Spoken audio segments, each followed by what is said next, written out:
Ezekiel, Kabanatang 22.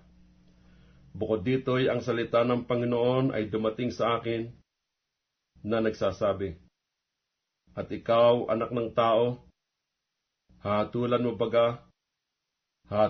baga ang bayang mabagsik. Ipakilala mo nga sa kanya ang lahat niyang kasuklam-suklam.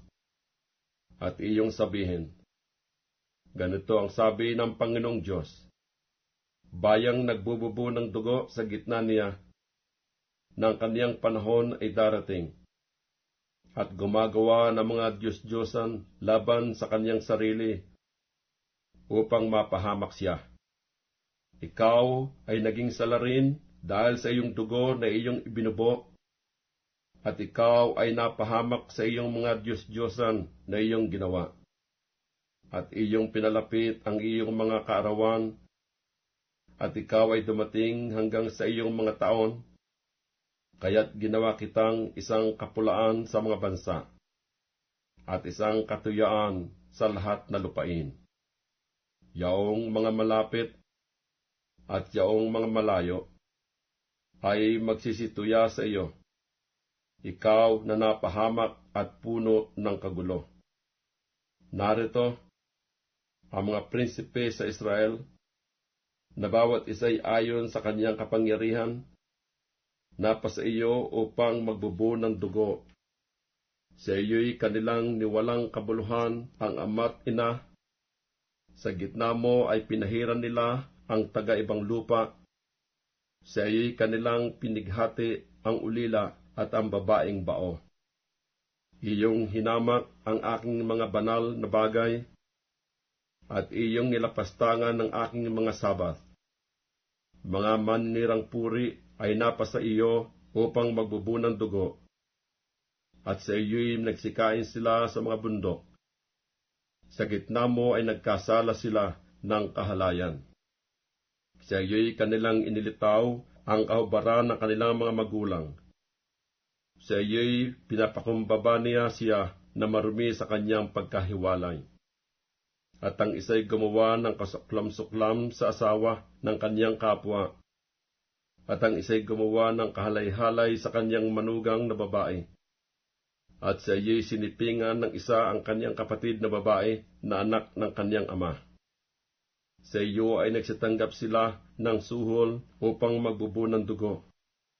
Ikaw ay kumuha ng patubot pakinabang, at ikaw ay nakinabang ng malabis sa iyong kapwa sa pamamagitan ng pagpighati, at nilimot mo ako, sabi ng Panginoong Diyos. Narito nga, aking ipinakpak ang aking kamay dahil sa iyong masamang pakinabang na iyong ginawa, at sa iyong dugo na iyong ibinubo sa gitna mo. Makapagmamatigas baga ang iyong puso, o makapagmamalakas baga ang iyong mga kamay sa mga araw na parurusahan kita? Akong Panginoon ang nagsalita, at gagawa niyaon. At aking pangangalatin ka sa gitna ng mga bansa, at pananabugin kita sa mga lupain, at aking papawiin ang iyong karumihan sa gitna mo. At ikaw ay malalapastangan sa iyong sarili sa paningin ng mga bansa, at iyong malalaman na ako ang Panginoon. At ang salita ng Panginoon ay dumating sa akin na nagsasabi, Anak ng tao, ang sangbahayan ni Israel ay naging dumi ng bakal sa akin. Silang lahat ay tanso at lata at bakal at tingga sa gitna ng hurno. Sila ay naging dumi ng pilak. Kaya't ganito ang sabi ng Panginoong Diyos, sapagkat kayong lahat ay naging dumi ng bakal, kaya't narito aking pipisanin kayo sa gitna ng Jerusalem, kung paanong kanilang pinipisan ang pilak at ang tanso, at ang bakal at ang tingga, at ang lata sa gitna ng hurno, upang hipa ng apoy, upang tunawin. Gayon ko kayo pipisanin sa aking galit at sa aking kapusukan, at aking ilalapag kayo roon, at pupugdawin ko kayo. Oo, aking pipisanin kayo, at ihipan ko kayo sa pamamagitan ng apoy ng aking puot, at kayo'y mga pupugnaw sa gitna niyaon. Kung paanong ang pilak ay natutunaw sa gitna ng hurno, gayong kayo mga tutunaw sa gitna niyaon. At inyong malalaman na akong Panginoon ang nagbububos ng kapusukan sa inyo. At ang salita ng Panginoon ay dumating sa akin na nagsasabi, Anak ng tao, sabihin mo sa kaniya, ikaw ay isang lupain na hindi nilinis, o naulanan man sa karawan ng pagkagalit. May paghihimagsik ng kaniyang mga propeta sa gitna niyaon, gaya ng liyong umuungal na umaagaw ng huli.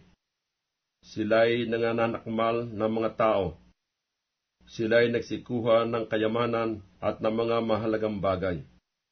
Pinarami nila ang kanilang babaeng bao sa gitna niyaon. Ang mga saserdote niyaon ay nagsigawa ng pagdadahas sa aking kautusan at nilapastangan ang aking mga banal na bagay. Sila hindi nangaglagay ng pagkakaiba sa banal at sa karaniwan, o kanilamang pinagmumuni-muni ang mga tao sa marumi at sa malinis, at ikinubli ang kanilang mga mata sa aking mga sabat, at ako'y nalapastangan sa gitna nila. Ang mga prinsipe sa gitna niyon ay para mga lobo na nangangagaw ng huli, upang mangagbubo ng dugo, at upang magpahamak ng mga tao, upang sila'y magkaroon ng mahalay na pakinabang. At itinapal ng mga propeta niyaon ang masamang orgamasa para sa kanila, na nakakita ng walang kabuluhan, at nanganguhula ng mga kabulaanan sa kanila, na nangagsabi, Ganito ang sabi ng Panginoong Diyos, dangang hindi sinalita ng Panginoon. Ang bayan ng lupain ay gumawa ng pagpighati at nagnakaw. Oo, kanilang pinagdadalamhati ang dukha at mapagkailangan, at pinighati ng wala sa katwiran ang mga taga-ibang lupa. At ako'y humanap ng lalaki sa gitna nila na makagagawa ng bakod, at makatatayo sa sira sa harap ko dahil sa lupain, upang huwag kong ipahamak, ngunit wala akong nasumpungan. Kaya't aking ibinuhos ang aking galit sa kanila. Aking sinupok sila ng apoy ng aking puot. Ang kanilang sariling lakad ay aking pinarating sa kanilang mga ulo, sabi ng Panginoong Diyos.